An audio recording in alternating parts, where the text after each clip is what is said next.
दोस्तों, तो हमने आज नंबर सिस्टम में सबसे पहले सिम्प्लीफिकेशन पढ़ाया, सरलीकरण पढ़ाया, उसके बाद सबसेंडिज पढ़ाया, घातांक भी पढ़ाया। उसके बाद हम एलसीएम और एचसीएफ पढ़ाने जा रहे हैं। क्या पढ़ाने जा रहे हैं दोस्तों? एलसीएम और एचसीएफ नंबर सिस्टम में ही है।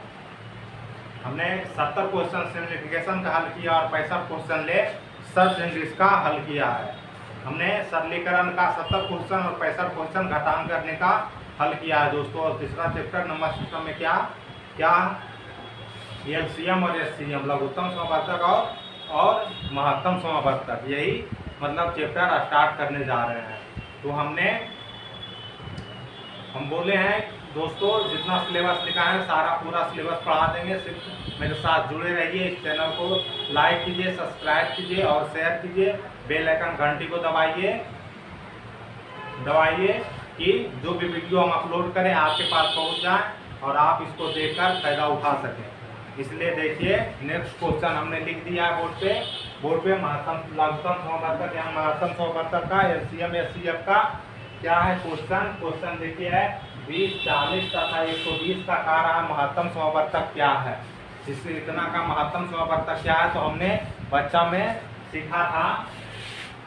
ऐसे 20 से 40, 20 यहाँ 24 है दोस्तों। क्या है? 24 है। 24 भागा कितना 40 है। तो इसको कितना मरते में? एक मरते में लग जाएगा। यहाँ क्या हो जाएगा? 24 हो जाएगा। 6 बच जाएगा, 1 बच जाएगा और यहाँ क्या हो गया? 16। यहाँ क्या हो गया 24। यहाँ क्या ए लिखा जाएगा 24, एक मरते में 16 और क्या हो जाएगा 8 और फिर यहाँ ए उतर जाएगा 16, तो 2 मरते में 16 कट गया। 8 मरते में कट गया 8 से इसका और फिर 8 से कितना लगा देना है? 120 का। ये देखिए 8 से 120 का लगा देते हैं। एक मरते में 8 हो गया, 4 बच गया, 0 बच गया, 8 पर से कितना हो गया? 40 हो गया दोस्तों। क्या 8 से ए भी कट गया, मतलब जो संख्या सबसे कट जाता है, मतलब कॉमन संख्या सब में, मतलब 8 से ए कट गया। तो इसका एचसीएफ क्या चलाया मेरा एचसीएफ क्या चलाया मेरा? 8 चलाया। आंसर 8 क्या चलाया मेरा दोस्तों? आंसर चलाया। इसलिए बस इसी तरह बनाना है जो हमको 24 से सबसे छोटा है फिर उससे बड़ा है, उससे भागा में लगा देना। हमने भागा लगा दिया, एक मर्तन लगा, फिर शेष क्या आया 16 आया। शेष को क्या भाजक में शेष को भाजक से भागा दे देना है। ये भाजक है, ये भाज है, ये भागफल है और ये शेष है। तो शेषफल में जो शेष बचेगा उसको भाजक से भागा दे देंगे। तो भाजक भागा दे दिए 16 से, भाजक 24 में, फिर 8 बचा शेष। फिर क्या है? भाजक 16 है, फिर 16 8 मतलब का क्या? अब क्या था? 120 था। 100 क्या था? 20 था दोस्तों। तो हमने 8 मरते में 120 मरते 8 से 1 मरते बचा, फिर 40 और 15 मरते में कट गया। इसलिए इसका एचसीएफ क्या आ गया दोस्तों? 8 आ गया। समझने में कोई परेशानी नहीं। इसलिए अब देखते हैं नेक्स्ट क्वेश्चन दोस्तों। नेक्स्ट क्वेश्चन ए है एलसीएम एचसीएफ का। हमने बोर्ड पे लिख दिया है। क्या है क्वेश्चन है वह सबसे बड़ी संख्या ज्ञात कीजिए जो 390, 495 और 300 के बिना कोई शेषफल छोड़े मतलब विभाजित करती हो। मतलब कौन सा संख्या ऐसा है जो बिना शेषफल छोड़े मतलब तीनों संख्या को विभाजित करती है। यही मेरा कह रहा है कि वह सबसे बड़ी संख्या ज्ञात करें जो 390, 495 और 300 को बिना कोई शेषफल छोड़े मतलब विभाजित करती है। तो क्या कहता है? कौन सा संख्या है? तो यही हमको निकालना है दोस्तों कि कौन सी संख्या है जो बिना शेषफल छोड़े। तो ये सबका क्या हम निकाल देंगे? एचसीएफ निकाल देंगे। जो एचसीएफ आएगा वही वो संख्या होगा जो ये तीनों संख्या को बिना शेषफल छोड़े हुए विभाजित करेगा। तो क्या निकाल देना है इसका हमको निकाल देना है दोस्तों एचसीएफ। तो 300 है, 390 है, 300 495, तो सबसे छोटा कौन है इसमें देखना है पहले, सबसे छोटा कौन है तो 390 है। उससे बड़ा कौन है, उससे बड़ा 390 है, 300 सबसे छोटा 300 है, उससे बड़ा 390 है, फिर उससे बड़ा 495 है। तो 300 में 390 का 90 का पहले शुरू एचसीएफ निकालते हैं। 390 का एक मरते में लग जाएगा तो कितना हो जाएगा 300, और ये क्या हो गया 90, फिर यहाँ क्या हो गया 300 और नोटिया कितना हो गया 27 हो गया। ये क्या बच गया 30 बच गया दोस्तों, और एक कट गया, और ये क्या हो गया ये 90 हो गया दोस्तों। 30 दिया क्या 90, शेषफल को किस में भागा देते हैं, भाजक में।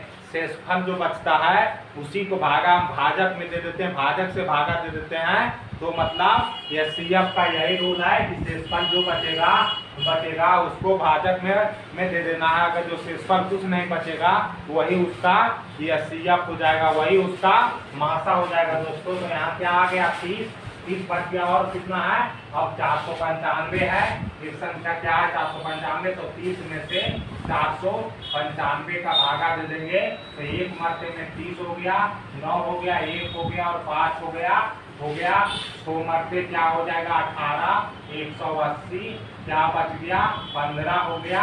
क्या बचा दोस्तों 15 आया, 15 शेषफल आया।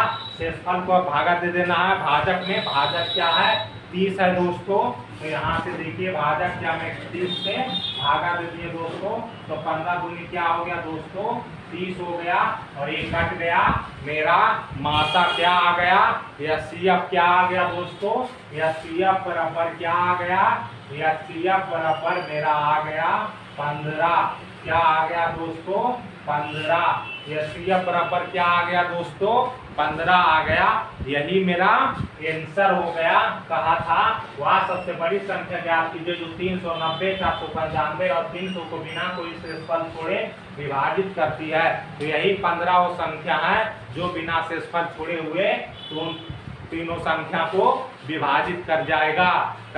यही वो संख्या, इसी का एचसीएफ निकाल दिए। तो हमने आ गया दोस्तों, क्या चला है मेरा आंसर आ गया 15।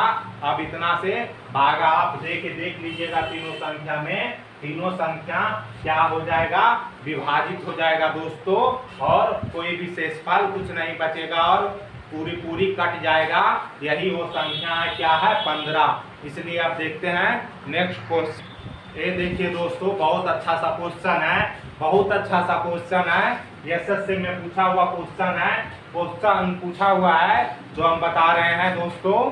ये एसएससी एग्जाम में पूछा हुआ जो भी क्वेश्चन बताते हैं सब एग्जाम में पूछा हुआ क्वेश्चन बताते हैं दोस्तों। इसलिए देखिए ये बहुत इंपॉर्टेंट क्वेश्चन है। देखिए कितना अच्छा सा क्वेश्चन है। x पावर 8 - 1 बराबर x power 4 + 2x x³ - 2x - 1 का महत्तम समवर्तक है। इसका महत्तम समवर्तक क्या होगा, तो इसमें महत्तम समवर्तक वही संख्या होता है जो दोनों संख्या में मौजूद रहता है, कॉमन मतलब लिया जाता है। क्या महत्तम समवर्तक वही होता है ना जो दोनों संख्या में मौजूद रहता है, जो कॉमन आता है वही महत्तम समवर्तक हो जाता है। एचसीएफ वही एचसीएफ हो जाता है। इसलिए देखिए बहुत अच्छा सा क्वेश्चन है। इसको हम इस तरह लिख सकते हैं x पावर 4 का स्क्वायर - 1 इस तरह लिख सकते हैं ना। इसको इस तरह हम लिख सकते हैं। तो a स्क्वायर - b स्क्वायर, इसको स्क्वायर भी कर देंगे तो कोई दिक्कत नहीं, एक ही आएगा। तो a स्क्वायर - b स्क्वायर बराबर क्या हो जाएगा दोस्तों देखिए क्या हो जाएगा x पावर 4 - 1 और x पावर 4 और प्लस 1 यही हो जाएगा। और फिर देखिए क्या हो जाएगा, अब x स्क्वायर, अब इसको x स्क्वायर पर पावर 2 - 1 का स्क्वायर इसको लिख सकते हैं। इसको x पावर 4 प्लस 1 इस तरह हम इसको लिख दिए, कोई दिक्कत नहीं दोस्तों। अभी देखिए a स्क्वायर - b स्क्वायर फिर a बन गया तो क्या है ये देखिए हो जाएगा x square - 1 into x square plus 1 into x power 4 plus 1 हो जाएगा दोस्तों, 1 हो जाएगा। ये इतना देखिए हो गया मेरा। इसको हल किए तो इतना आ गया x square minus 1 x square plus 1 और एक्स स्क्वायर प्लस 4 पर पावर 4 प्लस 1 इतना। अब इसको हल करते हैं तो जो दोनों में कॉमन आएगा वही मेरा एचसीएफ हो जाएगा। क्या हो जाएगा? वही मेरा महत्तम समावर्तक हो जाएगा दोस्तों। तो देखिए अब इसको हल करते हैं। एक्स पावर 4 और इसको माइनस को इधर ले आते हैं तो बराबर के इधर नहीं आ रहा है दोस्तों, कि चिन्ह परिवर्तन होगा। वही समीकरण में सिर्फ उसका जगह परिवर्तन कर रहे हैं। अब देखते हैं यहाँ ये प्लस 2x³ माइनस 2x हो गया। इसको अब लिख सकते हैं एक्स स्क्वायर का होल स्क्वायर माइनस 1 का स्क्वायर प्लस इसमें 2x कॉमन हो जाएगा तो एक्स स्क्वायर माइनस 1 ये बन गया। ये इस तरह हो गया, कोई दिक्कत नहीं समझने में। अब देखिए ये क्या है, a square minus b square है ना, a square minus b square, तो a plus b into a minus b होगा, a minus b into x square plus 1 हो जाएगा प्लस क्या हो जाएगा 2x हो जाएगा और एक्स स्क्वायर माइनस 1 हो जाएगा। क्या हो जाएगा? एक्स स्क्वायर माइनस 1 हो जाएगा। अब इसमें इस दोनों में देखिए क्या कॉमन आ रहा है, एक्स स्क्वायर माइनस 1, इसमें भी एक्स स्क्वायर माइनस 1, बीच में प्लस का चिन्ह है ना। बहुत कठिन सा क्वेश्चन है दोस्तों, तो एक आसान क्वेश्चन नहीं है, इसलिए एकाग्रता रूप से देखिएगा तो समझ में चल आएगा। इसलिए बहुत अच्छा सा क्वेश्चन है, इम्पोर्टेंट क्वेश्चन है। ये देखिए इसमें कॉमन एक्स स्क्वायर माइनस 1 आ रहा है तो एक्स स्क्वायर माइनस 1 देखिए क्या ले लिए, कॉमन ले लिए। यहाँ बच गया क्या, एक्स स्क्वायर प्लस 1 बच गया और इधर प्लस में क्या बच गया, ए 2x बच गया। क्या बच गया? 2x बच गया दोस्तों। तो एक यह है मेरा क्या, एक्स स्क्वायर माइनस 1 और x square plus 1, x square 4 plus 1, इधर है एक्स स्क्वायर माइनस 1 इंटू बड़ी x square plus 1 plus 2x इतना मेरा है। अब ये दोनों में जो हमको कॉमन आएगा वही मेरा एचसीएफ होगा। क्या होगा? वही मेरा एचसीएफ होगा, वही मेरा महत्तम समावर्तक होगा दोस्तों। तो देखिए ये एक्स स्क्वायर माइनस 1 इधर भी आ रहा है, एक्स स्क्वायर माइनस 1 इसमें भी आ रहा है, इसलिए दोनों में क्या कॉमन हो गया, एक्स स्क्वायर माइनस 1। तो यही मेरा एचसीएफ बराबर क्या हो गया, एचसीएफ बराबर क्या हो गया दोस्तों, एचसीएफ बराबर हो गया x square minus 1, x square minus 1 क्या हो गया दोस्तों, आंसर हो गया। क्या हो गया दोस्तों? आंसर हो गया मेरा एक्स स्क्वायर माइनस 1, यही मेरा क्या आ गया, आंसर आ गया। इसलिए अब देखते हैं नेक्स्ट क्वेश्चन दोस्तों। इसलिए देखते हैं नेक्स्ट क्वेश्चन। अब जो भी क्वेश्चन है प्रीवियस ईयर का पूछा हुआ क्वेश्चन है और सब इम्पोर्टेंट क्वेश्चन है, आसान क्वेश्चन नहीं है दोस्तों, कठिन क्वेश्चन है। एकाग्रता रूप से उसको देखिएगा, एक बार में नहीं समझ में आता है तो 2 बार भी वीडियो देखिए तो आपको समझ में चल आएगा। इसलिए आप देखते हैं अगला क्वेश्चन दोस्तों। नेक्स्ट क्वेश्चन हमने बोर्ड पे लिख दिया है। क्या है क्वेश्चन देखते हैं क्या है। 24 आडू और 36 खुमानी और 60 केले हैं और उन्हें कई पंक्तियां में इस प्रकार रखा जाता है कि प्रत्येक पंक्ति में समान संख्या में केवल एक प्रकार का फल हो। ऐसे करने के लिए पंक्तियों की न्यूनतम संख्या कितनी होगी? पूछ रहा है पंक्तियों की न्यूनतम संख्या कितनी होगी। क्या कह रहा है? न्यूनतम संख्या 24 आड़ू 36 खुबानी और 60 केले हैं और उन्हें कई पंक्तियां में इस प्रकार रखा जाता है कि प्रत्येक पंक्ति में समान संख्या में केवल एक प्रकार का फल हो। ऐसा करने के लिए पंक्ति की न्यूनतम संख्या कितनी होगी? कह रहा है पंक्ति का न्यूनतम संख्या कितना होगा दोस्तों। तो क्या करना है? कुछ नहीं करना है। कह रहा है पंक्ति के मतलब ये 3 तरह का है, मतलब पंक्तियां कह रहा आड़ू है 24 आड़ू 36 खुबानी और 60 केले हैं। उन्हें कई पंक्तियों में इस प्रकार रखा जाता है कि प्रत्येक पंक्ति में समान संख्या में केवल एक प्रकार का ही फल, ऐसा करने के लिए पंक्ति की न्यूनतम संख्या, पंक्ति का पूछ रहा है न्यूनतम संख्या कितना हो जिसमें समान हो, समान संख्या में हो, पंक्तियों की समान संख्या में हो। तो इसका कुछ नहीं करना है, बस एचसीएफ निकाल लेना है, यही मेरा आंसर हो जाएगा। तो इसमें सबसे छोटा कौन है, 24 है, उससे बड़ा 36 है, उससे बड़ा क्या है 60 है। तो एचसीएफ निकाल लेते हैं। देखिए 24 में 36 का भागा दे दिए तो एक मरते क्या हो गया 24, ये हो गया 12, फिर यहाँ क्या हो गया भाजक में फिर भागा दे देंगे, 2 शेष बचेगा, इससे भाजक में भागा दे देंगे।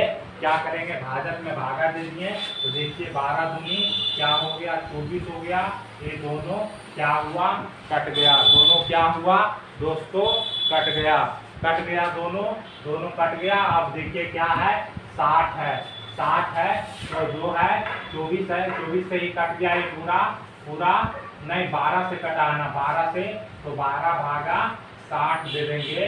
देखिए कितना से 12 है ना, 12 से कट गया था, शेष कुछ नहीं बचा था, भाजक 12 था तो यहाँ भी भाजक क्या होगा 12 ही होगा और भाज कितना 60 हो जाएगा, इसलिए क्या हो जाएगा 12 बचे 60, ये भी 12 से कट गया।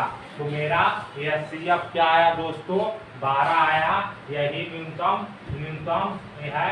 पंक्तियों की न्यूनतम संख्या क्या है, पंक्तियों की न्यूनतम संख्या क्या है 12, पंक्तियों की न्यूनतम संख्या क्या है दोस्तों 12 है। बहुत अच्छा सा क्वेश्चन है दोस्तों, कुछ नहीं करना था, सिर्फ एचसीएफ निकाल लेना था, यही मेरा आंसर हो जाएगा और कुछ नहीं करना था। इसमें सिर्फ कह रहा था न्यूनतम संख्या, पंक्ति की न्यूनतम संख्या कितनी होनी चाहिए, तो यही होगा एचसीएफ 12 होगा। हमने एचसीएफ निकाल लिया, आंसर आ गया। अब देखते हैं नेक्स्ट क्वेश्चन दोस्तों नेक्स्ट क्वेश्चन हमने बोर्ड पे लिख दिया है। क्या है क्वेश्चन, देखते हैं क्या है क्वेश्चन है। देखिए एक विद्यालय में 351 लड़के और 323 लड़कियों की यथासंभव सबसे बड़ी समान कक्षाओं में विभाजित किया गया है, जिससे लड़कों की प्रत्येक कक्षा की संख्या लड़कियों की प्रत्येक कक्षा के बराबर हो गई है। तो कक्षाओं की संख्या कितनी है, कह रहा है कक्षाओं की संख्या कितनी है। क्या कह रहा है, एक विद्यालय में 391 लड़कों और 323 लड़कियां यथासंभव सबसे बड़ी समान कक्षाओं में विभाजित किया गया है, मतलब बांटा गया है, विभाजित माने बांटा गया है, जिससे लड़कों के प्रत्येक कक्षा की समान संख्या लड़कियों की प्रत्येक कक्षा के बराबर हो गई। कक्षाओं की संख्या कितनी है, कह रहा है कक्षाओं की संख्या कितनी है।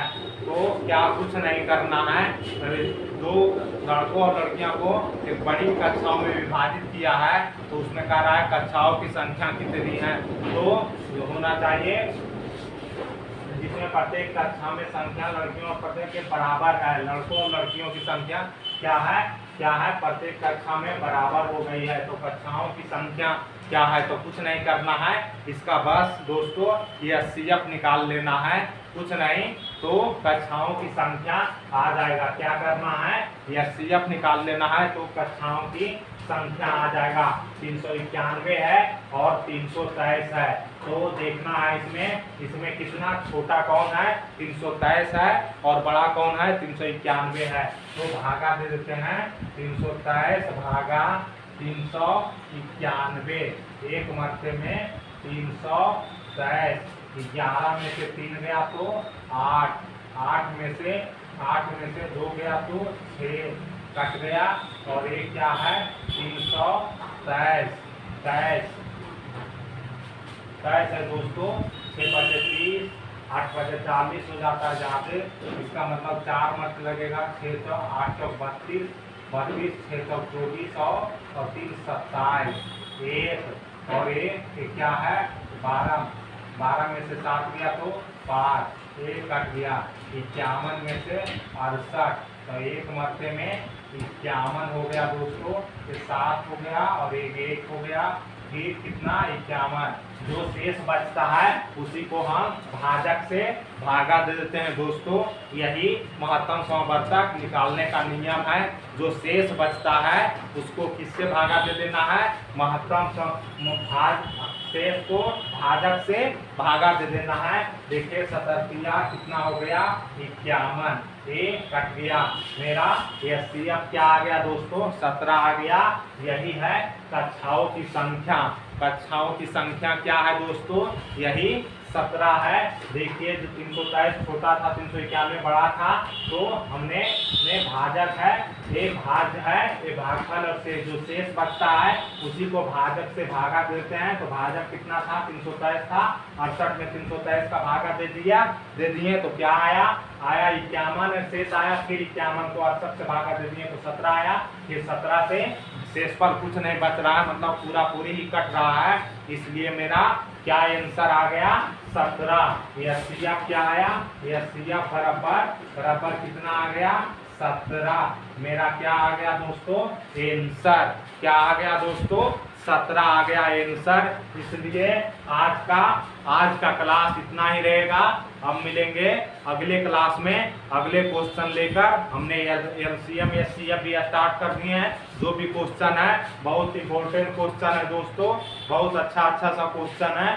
सिर्फ आप देखिए इसको, इसलिए जो भी था एक टाइप का क्वेश्चन था, हमने बता दिए आपको।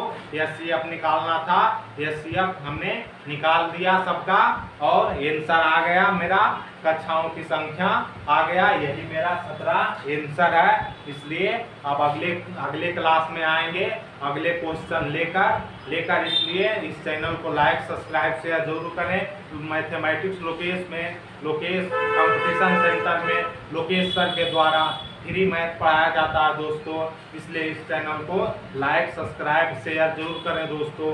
बेल आइकन घंटी को दबाएं कि जो भी वीडियो हम अपलोड करें आपके पास पहुंच जाए। इसलिए आज का क्लास इतना ही। आप मिलेंगे अगले क्वेश्चन लेकर अगले क्लास में।